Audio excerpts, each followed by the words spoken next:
From a male perspective, most dates feel pointless before they start because the competition isn't another man sitting across town. It's the phone. It's the phone buzzing face down on the table. It's Instagram, Facebook, TikTok, dating apps stacked on top of each other. It's private messages, DMs, likes, silent validation flowing in while the conversation is still warming up. A man knows this the moment he sits down. He is not just trying to hold her attention. He is competing with an entire digital world that requires nothing from her. No risk and no patience or discomfort or decision. The cell phone helps women give their attention to the path of least resistance, and modern dating has removed almost all resistance. From the male viewpoint, the date already feels like a downgrade. Not because the woman is shallow, but because the system offers her constant stimulation without effort. Scroll, swipe, watch, like, repeat. Every gap gets filled instantly. Now add the part that's a trip to deal with. Men are also competing with sexual self-sufficiency. Another homie, a device, a vibrator, something that delivers pleasure without negotiation and without rejection, without vulnerability, no emotional exposure, no awkward pauses, no risk of disappointment. That changes the sexual economy completely. Sex used to be relational leverage, not in a manipulative way, but in a bonding way. Desire and attraction used to pull people toward each other. Now desire can be satisfied privately, efficiently, and safely. That doesn't make women wrong. It makes connection optional. Men feel this whether they can articulate it or not. Why escalate tension when there is no urgency? And why build desire when desire is already handled? Why take emotional risks when comfort is easier? So when a man shows up on a date, he knows he's competing with convenience, with stimulation, with automatic distraction, with comfort, with algorithms engineered to hold attention better than he ever could. That realization drains effort before effort even begins. The woman often doesn't see this side. From her seat, she just feels bored, unimpressed, and unmoved. She doesn't feel chemistry and assumes something is missing in him. What's missing is, instead, excitement. Nothing is pushing the interaction forward. Nothing needs to happen. Nothing has consequences. She can leave, go home, open her phone, and replace the entire experience within minutes. The man knows this. That's why his energy drops. That's why he stops leaning in. That's why the conversation stays flat, not because he lacks confidence, but because he senses the interaction is disposable. When effort doesn't change outcomes, effort dies. This is why modern dating feels empty and sometimes hostile and dramatic. Date after date after date start to feel hollow. The trip of it is too many options flatten the desire before a possible connection can even get a chance to start. Too much stimulation can kill anticipation and success. The date fails because it was never competing on equal grounds.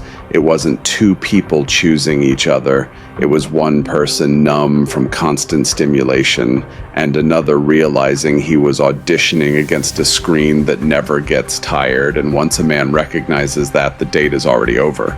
This dynamic doesn't just ruin individual dates. It slowly poisons the entire dating pool. Men don't leave dating because they hate women. They leave because the math stops working.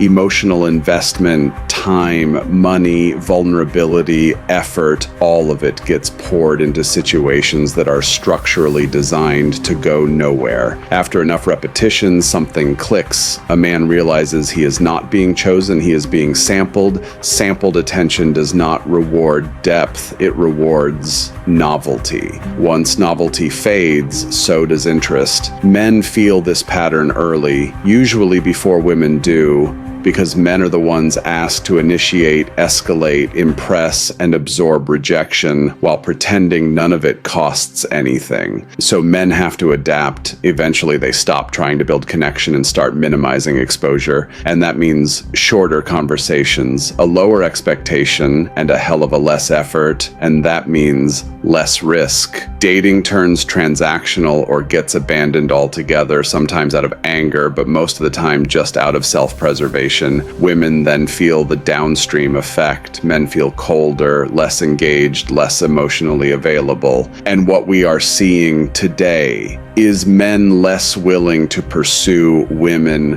period. Women interpret this as immaturity, fear, or lack of confidence. What they don't see is the fatigue men suffer. A tired system produces tired people. At the same time, women are told a story that endless choice equals empowerment. More options should mean better outcomes. But psychologically, abundance does not increase satisfaction. It increases comparison. Yes, trip on that. It increases restlessness. It increases the sense that something better might be just out of frame. So even when a good man shows up, he's competing with imaginary alternatives.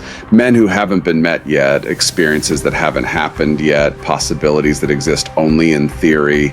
This creates a constant low-grade dissatisfaction. Women don't feel fulfilled, they feel underwhelmed, not because men are failing, but because no single person can compete with an infinite menu. Here's the trippy part. Desire starts to fragment. Attention splinters. Nothing sticks long enough to deepen the beginning of a new relationship.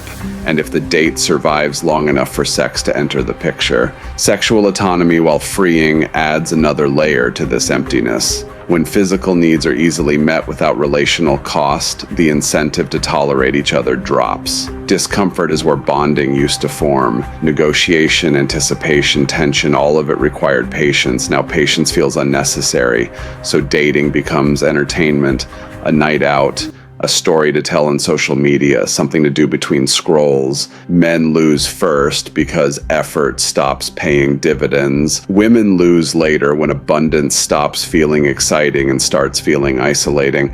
Let me tell you, the trippy part is there are really no villains, and to be honest, no heroes either. Just a system that rewards detachment and punishes investment. Until the structure changes, this will keep happening. More dates, less connection, more choice, less meaning, rinse and repeat. The date doesn't fail because two people didn't click. It fails because neither one was ever allowed to fully arrive. And when nobody arrives, nothing begins. That's not a dating problem. That's a psychological one. That is the system, nothing personal.